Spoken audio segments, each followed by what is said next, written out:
Baik, assalamualaikum warahmatullahi wabarakatuh. Perkenalkan nama saya Naura Fadilah dengan nomor NIM 2110211100 dari kelompok Lab Ek A1 dan di sini saya akan menjelaskan mengenai salah satu kasus yang berhubungan dengan patologi anatomi di blok dermatomuskuloskeletal.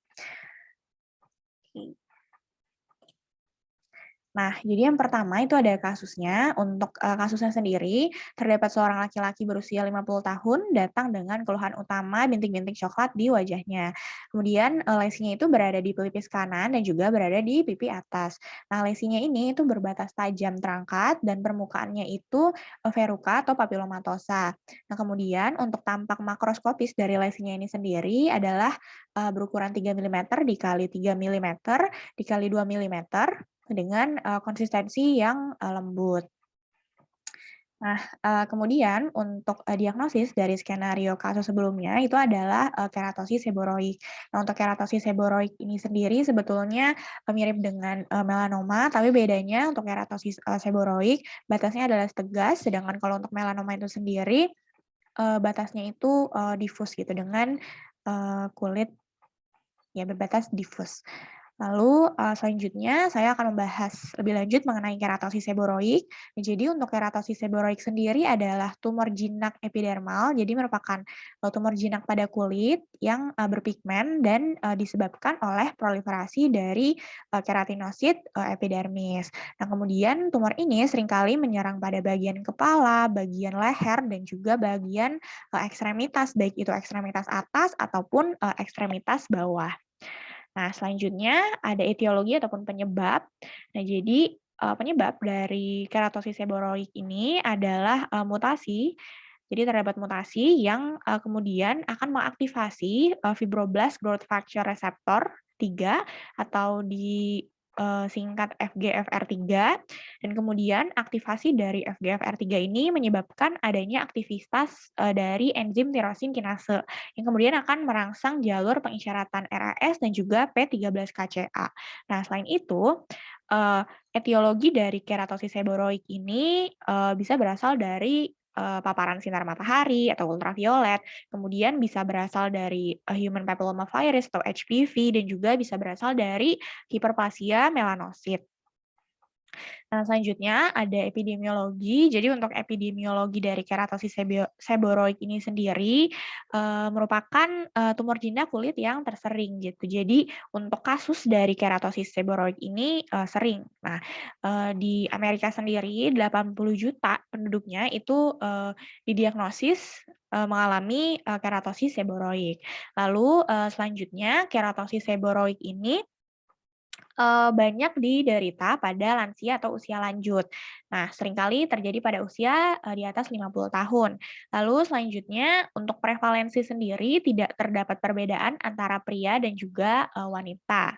Lalu selanjutnya ada ras. Nah, jadi, keratosis seboroid ini lebih sering, eee, diidap oleh, orang-orang yang berkulit putih.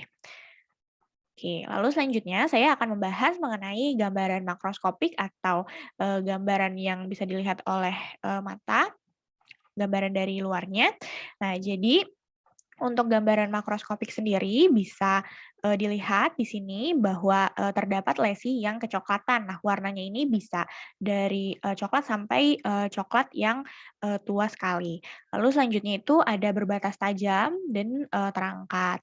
Lalu selanjutnya permukaannya itu adalah verruca atau papilomatosa. Nah, jadi, permukaannya itu seperti, bergelombang seperti ini. Lalu selanjutnya bentuknya itu adalah plak-plak bulat seperti bentuk koin. Nah, ini kalau bisa dilihat, ini, bentuk dari lesinya itu adalah seperti plak yang berbentuk seperti koin. Lalu selanjutnya untuk konsistensinya sendiri adalah lembut dan, penampilannya sendiri itu seperti menempel. Jadi seperti, sangat menempel pada kulit atau, stuck on, seperti itu. Lalu selanjutnya untuk gambaran mikroskopiknya sendiri, jadi untuk, pada keratosis seboroid ini, terdapat proliferasi dari keratinosit yang membentuk suatu, nodul sel tumor yang endofitik, rata ataupun, eksofitik. Nah, selanjutnya ada pseudohorn cyst juga yang tersusun atas, keratin gitu. Selanjutnya Ada lembaran sel-sel berukuran kecil menyerupai sel basal di sekitar, eee, pseudohorn ini, kista pseudohorn ini. Lalu selanjutnya ada proliferasi dari, pigmen-pigmen melanin, ada hiperkeratosis, ada papilomatosis, dan juga ada akanthosis.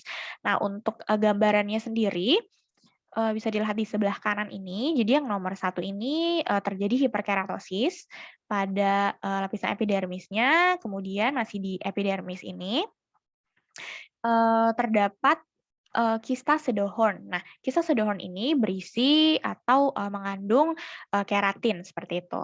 Lalu selanjutnya, di sekitar, kista pseudohorn ini terdapat, proliferasi dari sel-sel basaloid atau proliferasi dari keratinosit basaloid dan diikuti oleh proliferasi dari, pigmen-pigmen melanin gitu. Nah, pigmen-pigmen melanin inilah yang, kemudian akan, membuat lesi dari keratosis seboroik itu berwarna kecoklatan.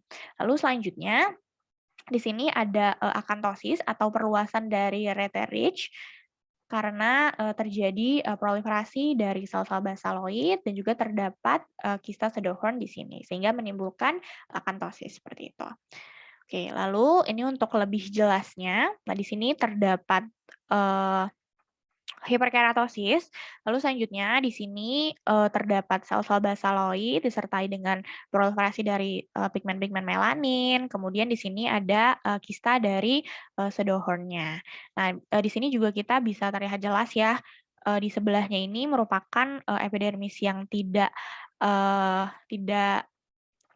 mengalami proliferasi dan membentuk, sel tumor. Nah, sedangkan yang di sebelahnya ini, Reiterich-nya ini, meluas gitu karena, terdapat, eee, kista pseudohorn, kemudian ada, proliferasi dari keratinosit, basaloid dan juga pigmen-pigmen melanin, seperti itu. Nah, ini, merupakan, tampilan lebih jelasnya, dari sel-sel basaloid dan juga, pigmen-pigmen melanin. Nah, jadi di Oke. Nah, jadi di sini itu ada, pigmen-pigmen melanin dan di sekitarnya itu adalah, sel-sel basaloid, seperti itu. Nah, untuk pada keratosis seboroid ini sendiri, jenis-jenis, sel yang perlu diketahui itu ada proliferasi dari keratinosit basaloid, kemudian ada sel-sel spinosa eosinofilik di bawah epidermis, dan juga, proliferasi dari melanosit. Nah, jadi, di sekitar sini itu, juga, terdapat sel-sel yang masih sehat, yaitu, sel-sel squamosa dari stratum spinosum atau sel-sel, spinosa yang eosinofilik, seperti itu. Nah, selanjutnya adalah pencegahan untuk, mencegah terjadinya kasus keratosis seboroik, yaitu yang pertama adalah menghindari kegiatan tanning dan juga menghindari paparan sinar matahari, dan juga, menggunakan tabir surya yang diaplikasikan kembali secara berkala. Ini adalah, referensi yang saya gunakan, yaitu ada, jurnal dari NCBI, kemudian, eee, ada, jurnal dari, apa ini? Oh ini, dari, eee, Shougary Case Report, lalu, selanjutnya itu ada, eee, jurnal dari, dermatologis, India, seperti itu. Baik, mungkin cukup sekian yang bisa saya sampaikan. Jika ada kesalahan kata ataupun kesalahan informasi mohon dimaafkan. Kurang lebihnya mohon maaf. Wassalamualaikum warahmatullahi wabarakatuh.